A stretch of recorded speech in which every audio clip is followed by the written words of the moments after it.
In our last investigation, we stood together at the threshold of a locked door, a door sealed for millennia by the gatekeepers of history.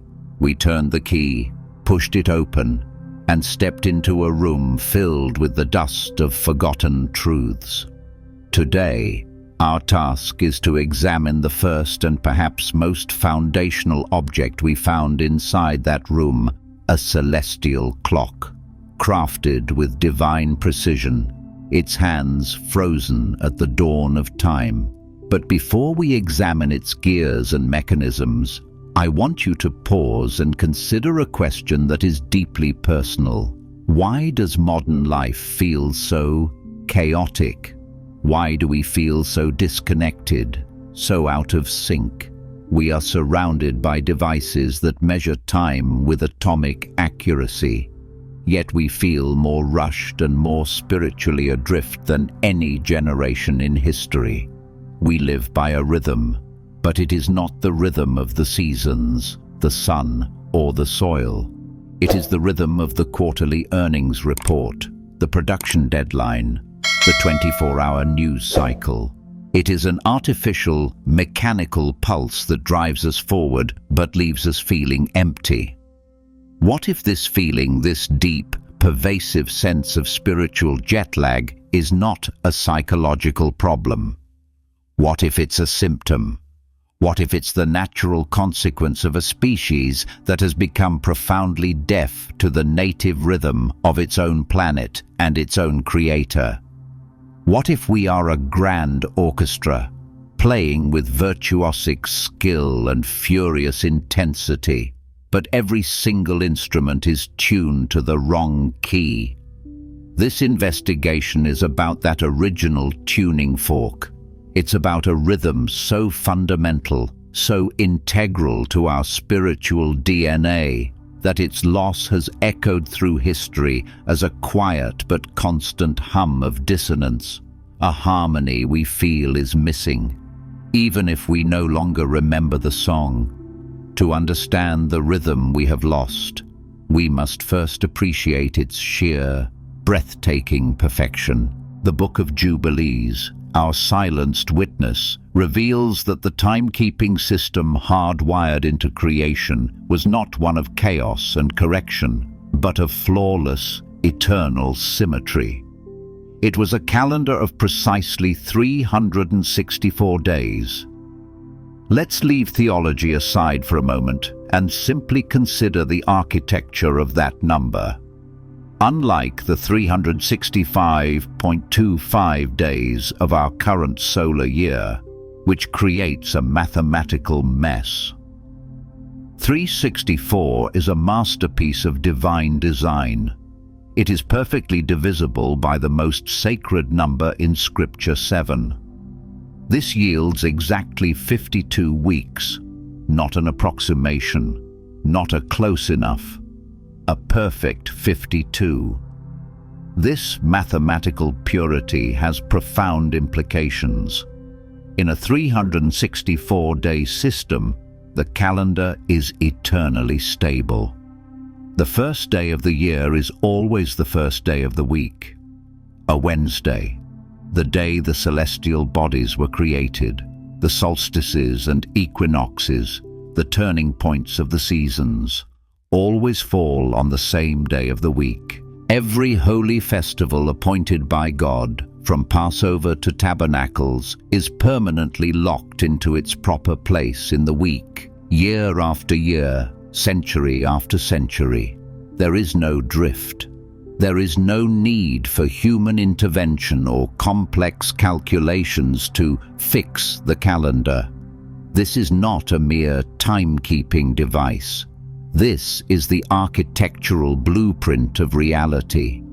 It is the signature of a divine mind that delights in order, pattern, and harmony. It is the frequency upon which the heavens operate, the rhythm by which the angels were appointed to sing their praises, the lunar calendars of the ancient world, with their shifting months and unpredictable drift, reflected the chaotic, temperamental nature of the pagan gods. But this calendar perfect, symmetrical, and self-sustaining, reflects the unchanging, eternal, and perfectly ordered nature of the God of Abraham. It was his metronome, gifted to his creation. This perfect celestial rhythm was not meant to remain an abstract concept, humming unheard in the heavens. It was meant to have a conductor on earth. It was meant to have a guardian. And that guardian was Adam.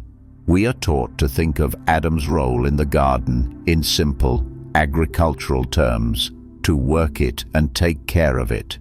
But the Hebrew words used are far richer. Avad and shamar. They carry the weight of priestly duty. It is the same language used later to describe the work of the Levites in the tabernacle. They were not just janitors. They were guardians of a sacred space, tasked with maintaining its holiness and order. This reframes Adam's purpose entirely. His primary task was not merely physical horticulture, it was spiritual synchronization. He was the first priest of creation, the first keeper of the sacred rhythm. His responsibility was to ensure that the life of the earth, the cycles of planting and resting, of working and worshipping, remained in perfect harmony with the 364-day beat of the heavenly metronome. He was the bridge between celestial time and terrestrial life. Imagine him in that perfect world. He wouldn't have needed a watch or a calendar on the wall. He would have felt the rhythm of God's time in his very being. He would have known the precise moment of the Sabbath's arrival not by a clock, but by a shift in the spiritual atmosphere. He would have known the appointed times for the feasts not by calculation, but by instinct. The way a migratory bird knows when to fly south. Adam's obedience, therefore, was not just measured by which tree he avoided. It was measured by the rhythm he kept. His fall was not just a single act of disobedience, it was the first, catastrophic act of pulling the earth out of sync with the symphony of the cosmos. It was the moment the conductor dropped his baton, before the covenant of the rainbow was given to Noah, promising that the world would never again be destroyed by water, before the covenant of the stars was given to Abraham, promising a lineage as countless as the heavens, before the covenant of the law was given to Moses, etched in stone amidst fire and smoke, there was a first, unspoken, and now forgotten covenant. It was the covenant of time.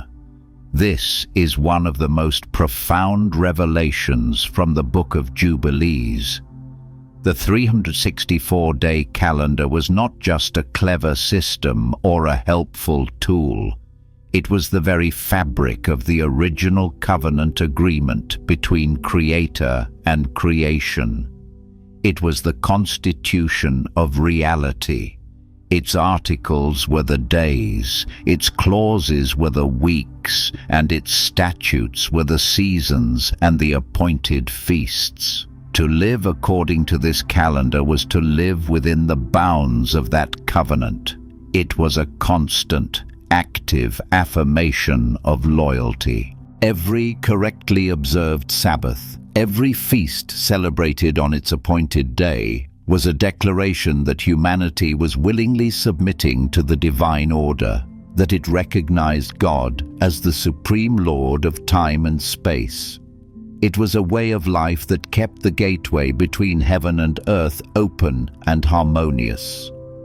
Conversely, to deviate from this calendar, to forget it, to alter it, to replace it, was not just an administrative error. It was a foundational breach of contract. It was an act of cosmic treason.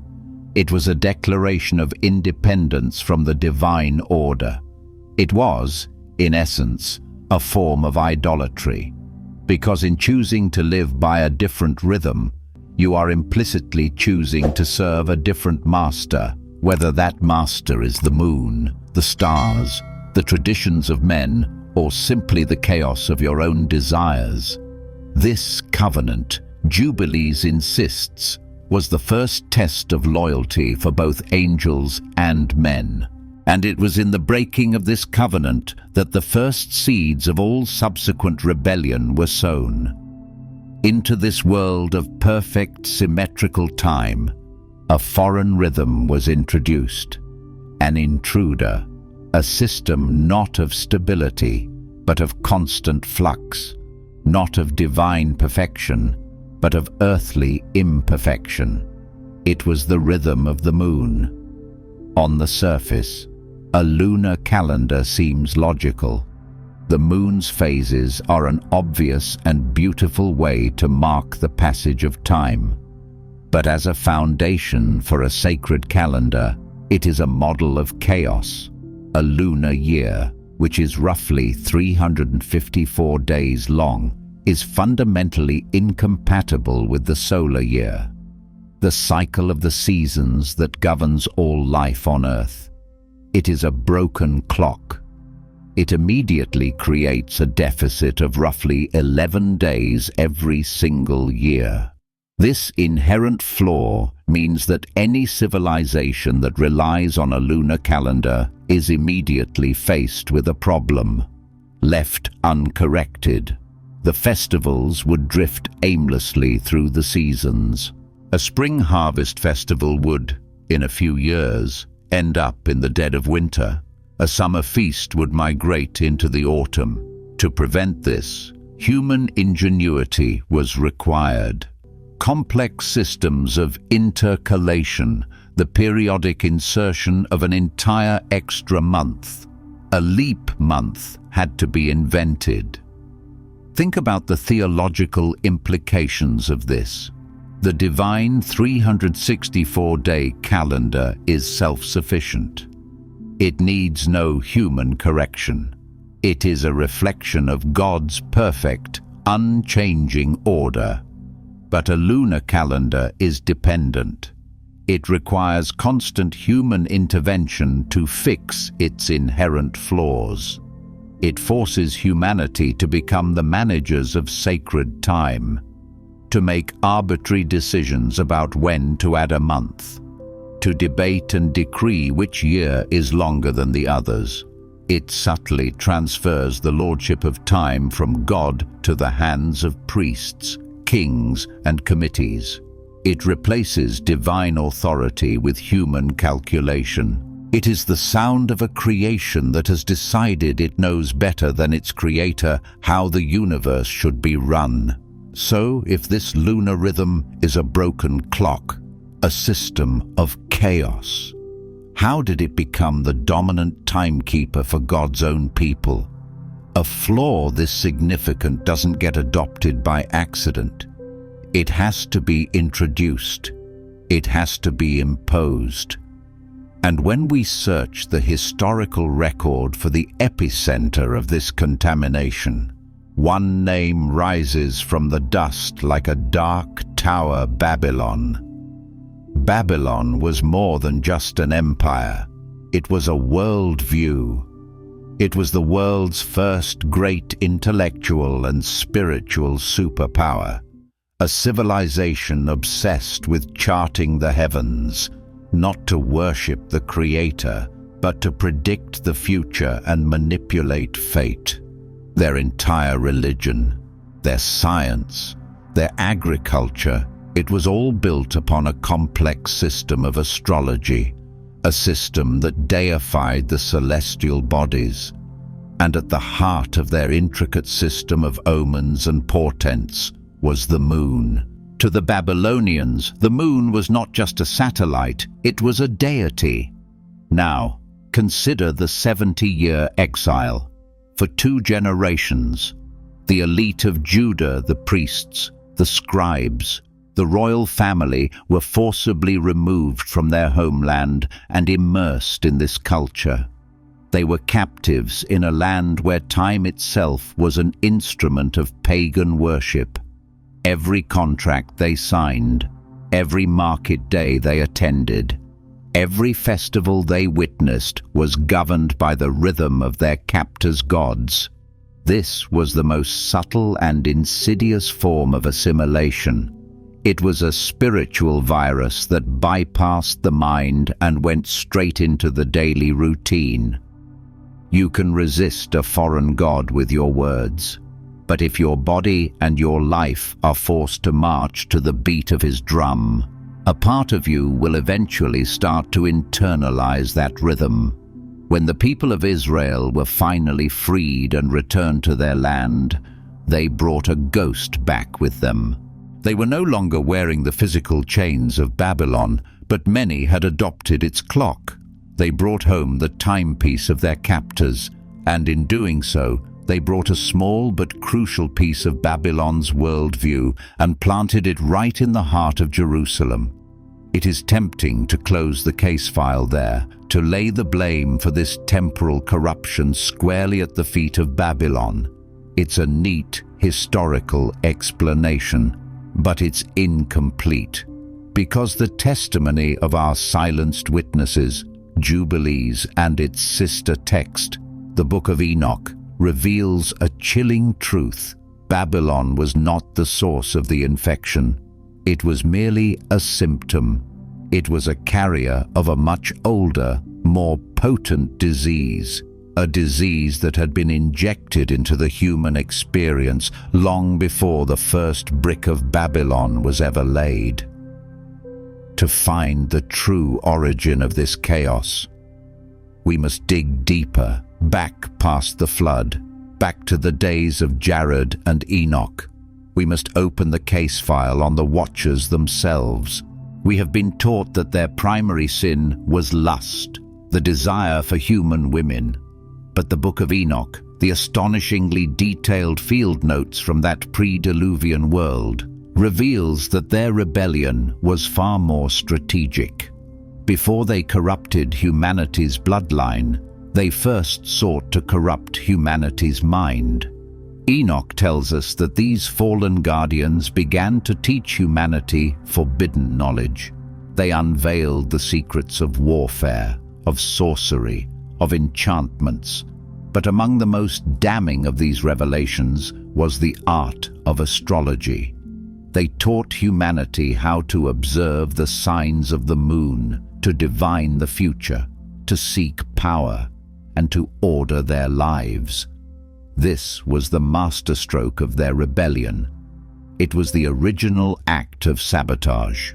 Before they offered a new lineage through the Nephilim, they offered a new clock. They knew that the 364-day solar calendar was humanity's direct link to the order of heaven. To sever that link, they had to offer a compelling alternative. And what could be more compelling than the mysterious, ever-changing moon? They poisoned the well of sacred time. They taught humanity to seek guidance from the shifting reflection in the night sky, instead of from the unwavering light of the sun of righteousness. They hijacked the clock in order to hijack our worship. Once you understand that the war between the divine calendar and the corrupted calendar is a central theme of this cosmic conflict, the entire history of Israel snaps into a new, sharper focus. You begin to realize that the stories you've known your whole life were not just about idolatry in a general sense. They were battle reports from a long, bitter, and often secret civil war over the control of time itself. When the prophets railed against the worship of the Queen of Heaven, or the host of heaven, they weren't just condemning the worship of pagan statues. They were condemning the entire system of astrology and the lunar calendar that came with it. They were fighting against a foreign rhythm that had infected the heart of their nation. This was a war fought not on battlefields, but on the pages of the calendar. Consider the great religious reformers of Judah, kings like Hezekiah and Josiah. Their stories are presented as great purges of idolatry. But what if they were more specific than that? What if their reforms were, at their core, attempts to restore the ancient solar calendar of their ancestors when they smashed the pagan altars and cut down the Asherah poles? Were they also tearing up the lunar timetables of their apostate predecessors and trying to realign their kingdom with the true time of God? The scriptures hint at this, but Jubilees and Enoch make it explicit. This conflict reaches its tragic climax in the centuries leading up to the time of Christ. This wasn't just a political squabble. It was the final battle in this ancient war of calendars. It was the purists, the sons of Zadok, who held to the solar calendar of their sacred texts, versus a new, politically appointed priesthood in Jerusalem who had fully adopted a lunar solar calendar, a compromise with the Hellenistic world around them. This is why the community at Qumran saw themselves not as separatists, but as the last loyalists in a kingdom that had surrendered its most sacred possession, the divine rhythm of God's appointed times. To truly grasp the stakes of this secret war, we must move beyond the general and look at a specific, catastrophic consequence. Let's examine the holiest day on the sacred calendar, the single most important festival in the life of Israel, Passover. Passover is not a suggestion. Its timing is commanded by God with terrifying precision. It must be observed in the first month, on the 14th day, at twilight. This is the day of deliverance, the memorial of God's mighty act of salvation from Egypt. To get this day right is to align oneself with the story of redemption. To get it wrong is to miss the appointment with God entirely. Now, imagine the horror of the community at Qumran as they meticulously tracked the unchanging 364-day solar calendar revealed to their ancestors. They looked towards Jerusalem and saw a priesthood operating on a different clock. Due to the drift and correction of the lunar solar calendar, the official temple Passover was, in their eyes, being celebrated on the wrong day. Let the weight of that accusation sink in. This isn't a minor disagreement over liturgy. This is a charge of fundamental, catastrophic failure. The Qumran community was effectively saying that the entire sacrificial system at the heart of their faith had become invalid. They were accusing the high priest of entering the Holy of Holies on a profane day. They were witnessing thousands of perfect lambs being sacrificed in a grand ceremony that, because it was out of sync with heaven's clock, was nothing more than a pointless, tragic slaughter. Imagine the spiritual anguish. It's like knowing the exact time the king is arriving for a state visit, but being forced to watch as the entire nation prepares the welcoming ceremony for the following Tuesday. It's not just an error, it's an insult. It's a collective act of spiritual negligence. For the Essenes at Qumran, this was the ultimate sign that the official heart of their religion had stopped beating in time with God. It was the final justification for their retreat into the desert, where they could, in their own words, keep the Sabbath according to its proper division, and the feasts according to their testimony. They chose to be right with God's time, even if it meant being out of step with the entire world. If God is truly the Lord of this sacred solar time, is it possible that He has, at critical moments in history, physically intervened to protect or restore its integrity? When we look back at the scriptures through this new lens, two of the most bizarre and astonishing miracles in the Old Testament suddenly snap into a new, sharper focus. They cease to be random displays of power and begin to look like strategic acts of cosmic recalibration. The first is the story of Joshua at the Battle of Gibeon. We are told he commanded the sun to stand still in the sky to give him more daylight to complete a victory. It's a staggering miracle. But was its only purpose to extend the afternoon? What if the nation of Israel, after 400 years of bondage in Egypt, a culture with its own complex solar and civil calendars, had drifted out of sync with the original creation calendar? What if this miraculous long day was not just a military tactic, but a divine intervention to pause the celestial clock and jolt the entire calendar of Israel back into its correct, original alignment with God's holy rhythm? The second, and perhaps even more explicit, case is the sign given to King Hezekiah. On the brink of death, he is promised a recovery by the prophet Isaiah. To prove it, God offers a sign of unimaginable power. He will make the shadow on the royal sundial move backward 10 steps. Again, we must ask the deeper question: why that specific miracle? Why manipulate time itself? In the ancient world, a king's life and the health of his kingdom were tied to the cosmic order. Hezekiah was a great reformer who had purged Judah of idolatry. Idolatry that we now know was deeply connected to celestial worship and corrupted calendars. Is it possible that the sundial of his apostate father, Ahaz, was calibrated to a foreign, incorrect system?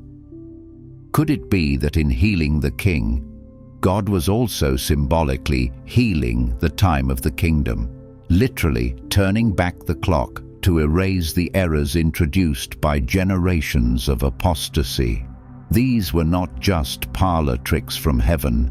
They may have been the hand of the divine clockmaker, reaching into his creation to repair and reset the sacred timepiece that his people had allowed to fall into disrepair. This secret war over the calendar, this struggle between the perfect rhythm of heaven and the compromised rhythm of men, reaches its final, desperate chapter in the silent, sun-baked cliffs overlooking the Dead Sea. Here, in the community of Qumran, we find the last known guardians of Adam's forgotten calendar. We must understand who these people were. They were not wild-eyed fanatics. They were priests of the line of Zadok, the original high priestly family appointed by King David. They saw themselves as the legitimate custodians of Israel's holy traditions, and they looked at the temple in Jerusalem run by a corrupt, politically appointed Hasmonean priesthood with a mixture of grief and righteous fury. They believed the heart of their faith had been captured by impostors, and for them, the ultimate proof of this corruption was the calendar. The adoption of a lunar solar calendar by the temple authorities was not a minor administrative change. It was the final act of apostasy. It was a public declaration that the leadership of Israel was no longer listening to the voice of their own sacred texts, but to the rhythms of the Hellenistic world they were so eager to imitate. And so, they performed a radical act of spiritual preservation. They withdrew. They left the compromised city and the defiled temple and created a monastic community in the desert, a spiritual ark in the wilderness. Their goal was to live out the law in its purest form, far from the corrupting influence of the world, and at the very center of that pure life was the meticulous observance of the 364-day solar calendar. They were timekeepers in exile. They were a community of temporal loyalists who believed they were preserving the true sacred rhythm of the universe while the rest of their nation danced to a pagan drumbeat.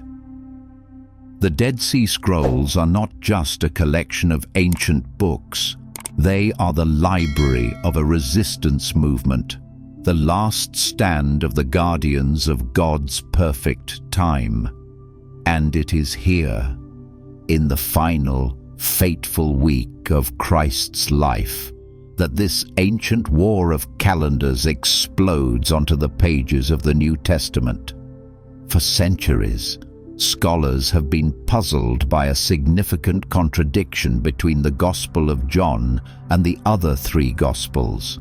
Matthew, Mark, and Luke present the Last Supper as a Passover meal, but John's Gospel explicitly states that the Last Supper took place before the official Passover, and that Jesus was crucified on the day of preparation. At the very hour, the Passover lambs were being slaughtered in the temple. How can both be true? How could Jesus have eaten the Passover with his disciples and also have been the Passover lamb, sacrificed at the same time as all the other lambs? The contradiction seems intractable unless you have the key, and the key is the forgotten calendar of Qumran. A growing number of scholars now believe that the only explanation that resolves this contradiction is that Jesus and his disciples were operating on a different clock than the temple authorities. They were observing Passover according to the ancient 364-day solar calendar. Let the implications of this wash over you. It would mean that in that final week, Jesus was making a silent, profound, and world-changing declaration. By holding his Passover meal according to the original creation calendar, he was bypassing the authority of the corrupt temple priesthood. He was aligning himself with the ancient Zadokite purists, the guardians of the sacred rhythm. He was declaring that their clock was the right one, and that the temple's clock was wrong. It means the Last Supper was not just a final meal. It was a radical act of spiritual protest. It was Christ's ultimate endorsement of the forgotten covenant of time. And, in one of history's most profound ironies, this very act allowed him to fulfill prophecy perfectly. He could eat the Passover meal with his followers on the correct day according to heaven's clock, and then, a day later, become the Passover lamb, dying on the cross at the exact moment the followers of the compromised calendar were performing their own, now obsolete, sacrifices. It is a solution so perfect, so theologically rich, it could only have been orchestrated by the Lord of Time himself. Christ's endorsement may have been the calendar's moment of ultimate validation, but it was also its last gasp. The decades and centuries that followed would prove to be a perfect storm, a series of catastrophic events that would finally accomplish what Babylon and the Watchers had started: the near-total erasure of the 364-day calendar from the memory of the Western world. The first blow was the Roman-Jewish War in 70 AD. The destruction of Jerusalem and the Temple was not just a national tragedy, it was a spiritual cataclysm. The Qumran community, the last organized guardians of the solar calendar, were wiped out, their library sealed in caves, their voices silenced for nearly 2,000 years. The priestly class that might have preserved their traditions was decimated. The second blow came from the ashes of that destruction, a new form of Judaism, led by the rabbis and the Pharisees, rose to fill the void. Their heroic task was to create a faith that could survive without a temple and without a homeland. To do this, they needed unity above all else. They codified the oral law into the Talmud, and they officially standardized the Jewish calendar based on a calculated lunar solar system. the one largely in use today. It was a brilliant act of survival, but in the process of creating this new, unified standard, the older competing solar tradition of the Essenes was declared heretical and cast aside. The third and final blow came from the rising power of Christianity. As the early church spread throughout the Roman Empire, it faced its own crisis of unity, particularly over the date of its most important festival, Easter, or Pascha. Different communities celebrated it on different days.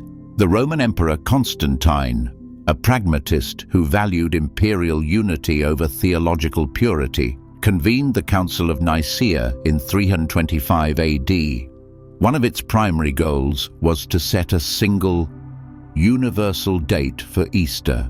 They rejected the Jewish calculations and established a new system tied to the spring equinox and the Roman, Julian calendar. In that one decision, the last vestiges of the original divine rhythm were severed from the practice of the world's largest religion. The Great Forgetting was now complete.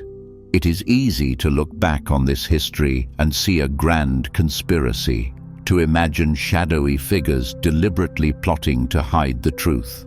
But the reality, as is so often the case, is both more subtle and more tragic. The final suppression of Adam's calendar was not primarily driven by malice. It was driven by a single, powerful, and deeply seductive idea: unity at any cost. Consider the position of the rabbis after the fall of the temple. Their world had been shattered. Their people were scattered across the known world. Their most urgent existential need was to create a common identity, a portable homeland of tradition that could bind the Jewish people together wherever they went. A rigid, ancient solar calendar, with its roots in a priestly tradition that no longer existed, and its association with fringe groups like the Essenes, was a liability. A flexible, calculated lunar solar calendar, which could be managed and disseminated by a central rabbinic authority, was a tool for unity. They made a pragmatic choice for the survival of their people. Now, consider Constantine and the bishops at Nicaea. The emperor's primary goal was not theological precision. It was imperial stability. He had legalized a faith that was tearing itself apart over doctrinal disputes, and the debate over the date of Easter was a major source of that division. He needed a single, unified Christian empire, marching in lockstep. The ancient solar calendar, with its deep roots in a specifically Jewish context, was an obstacle to a universal, Romanized Christianity. Adopting a new system, one that severed the Church's dependence on Jewish calculations and aligned it with the rhythms of the empire, was a brilliant political move. It was a declaration that Christianity was no longer a Jewish sect, but a world religion. In both cases, the motive was the same. The gatekeepers looked at the perfect, unyielding, divinely ordered clock of Jubilees and saw a problem. It was too rigid. It was too exclusive. It was a source of division. And so, for the sake of unity, a noble goal in itself, they made the fateful decision to abandon the clock that God had made and replace it with a clock that they could control. They sacrificed the divine original for a human-made consensus. And what is the result of that ancient choice? What is the world that has been built upon the foundation of this human-made time? It is our world. We are living in the echo of that decision, and the consequences are all around us, so pervasive that we barely notice them. We have inherited a civilization that is profoundly, systemically out of sync. The rhythm of our lives is no longer governed by the cycles of God's creation, but by the cycles of commerce and consumption. We don't live by the seasons of planting and harvest. We live by the fiscal quarters and the product launch schedules. Our great festivals are no longer the God-appointed feasts of Passover and Tabernacles. They are the commercially driven holidays of Black Friday and the Super Bowl.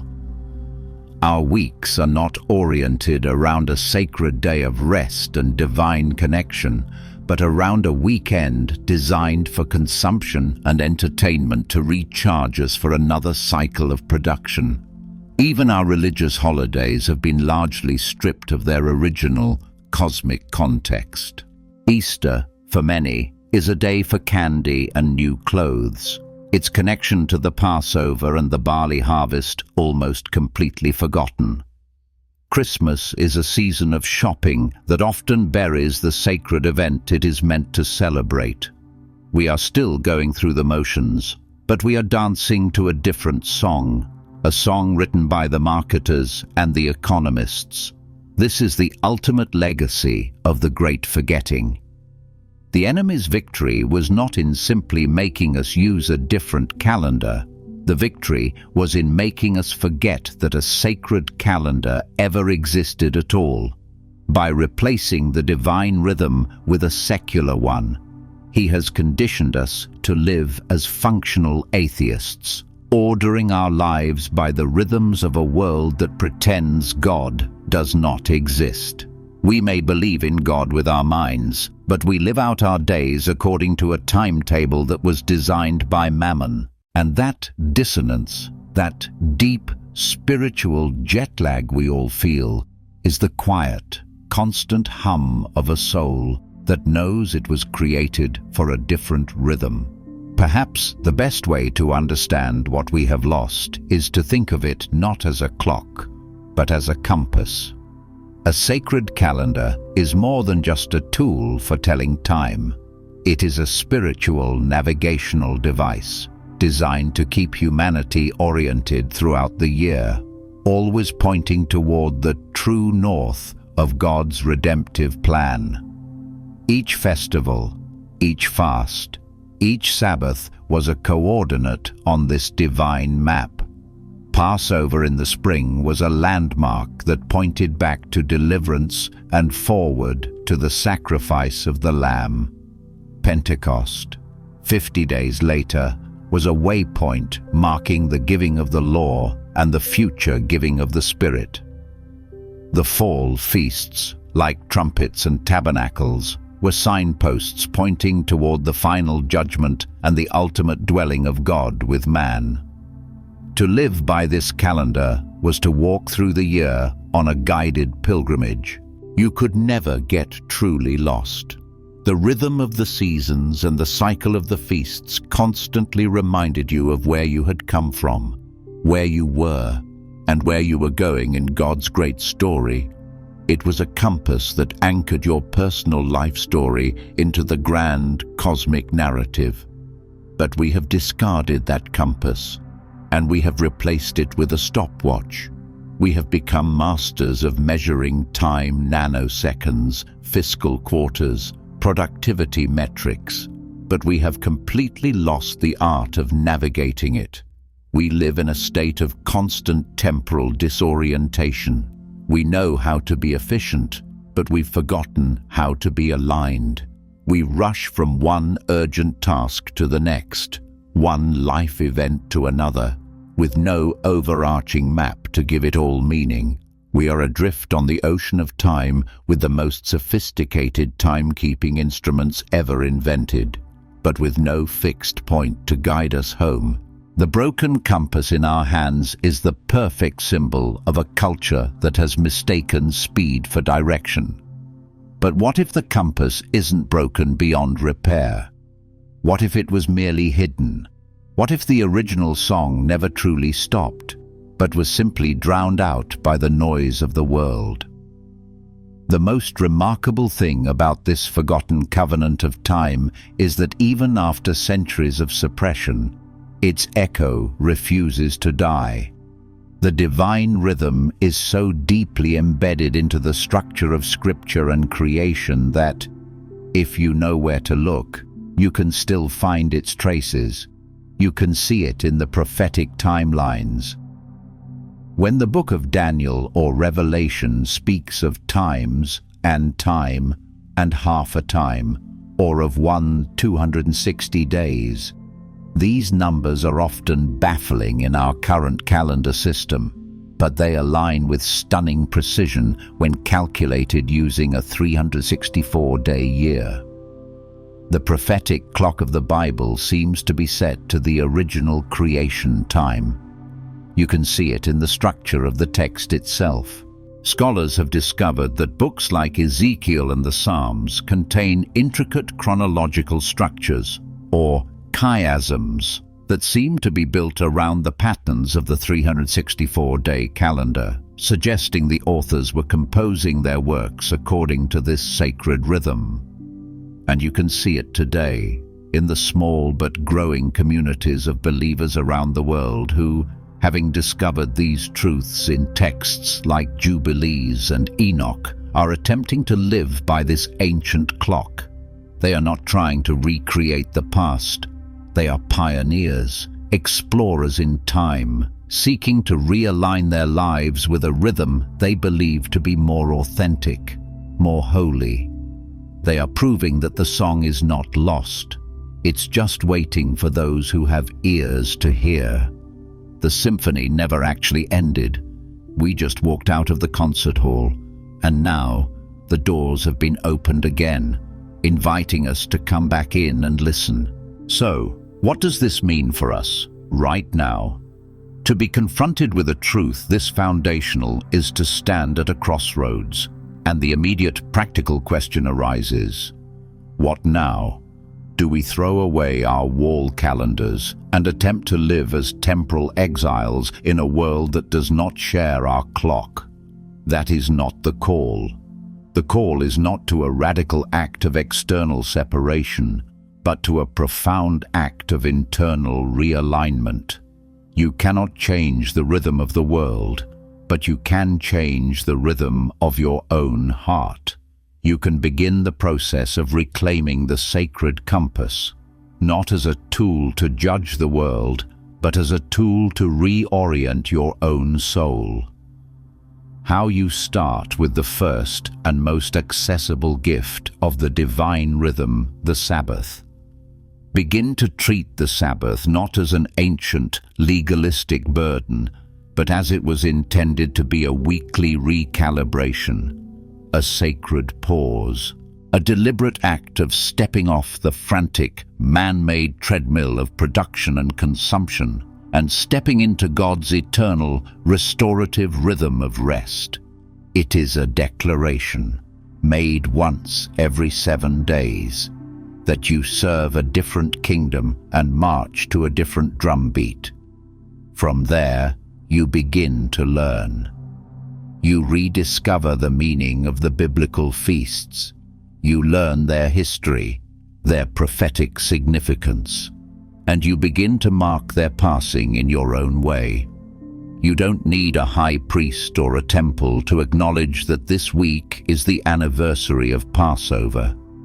You can simply pause, reflect, and re-anchor your thoughts to the great story of redemption that the calendar tells. This is not about recreating ancient rituals. It is about re-infusing your year with sacred meaning. It is about learning to read the map again, one landmark at a time. This journey of reorienting ourselves in time is not the end goal. It is the crucial first step. It is the act of arriving at the right place at the right time. But once you have arrived, the next question logically follows: what are you supposed to do there? Reclaiming the divine calendar is about learning when to worship. But that immediately opens up an even deeper and more explosive investigation, learning how to worship. If the gatekeepers of history were willing to edit and suppress something as foundational as the calendar, what else did they alter if they changed the very rhythm of our praise? Is it possible they also changed the melody, the harmony, the very words of the song, the same silenced witnesses that revealed the covenant of time jubilees, Enoch, and the traditions preserved at Qumran have even more to say about the nature of true worship. They speak of a sacred language, of heavenly liturgies, of a spiritual war that is fought not just with calendars, but with prayers, blessings, and curses. They reveal that the conflict between the divine order and the forces of chaos extends far beyond the pages of the calendar and into the very heart of our communication with God. Understanding the sacred rhythm was the first key. It unlocks the door to the observatory, but it also reveals that the observatory is connected to an even more sacred and heavily guarded chamber, the throne room itself.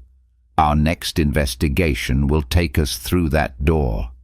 We will move from the architecture of time to the architecture of worship, and we will discover that the great forgetting was far more extensive than we could have ever imagined. Time is not a neutral container for our lives. It is not an empty box that we fill with our activities. Time is a song. It is the original symphony, composed by God at the dawn of creation, with its own rhythm, its own melody, its own sacred structure, and for a brief, glorious moment, humanity knew the music by heart. The forgotten heritage of Adam is not a dusty calendar. It is not a set of ancient rules. It is a memory of that song. It is the intuitive knowledge that we were created to live in perfect, harmonious rhythm with our Creator and the entire cosmos. The great forgetting was the process by which we were taught to ignore that symphony and march instead to the chaotic, frantic, and dissonant noise of a fallen world. But the original score was never destroyed. It was merely archived. And now, it has been rediscovered. The choice before us is simple. We can continue to live in the noise, mistaking its frantic energy for life. Or we can begin the quiet, deliberate, and joyful work of learning the music again. The legacy of Adam is not his failure. It is his invitation. The invitation to once again become guardians of the rhythm, to tune our own lives back to the keynote of creation, and to participate once more in the grand, unending symphony of praise. It is time to learn the song again.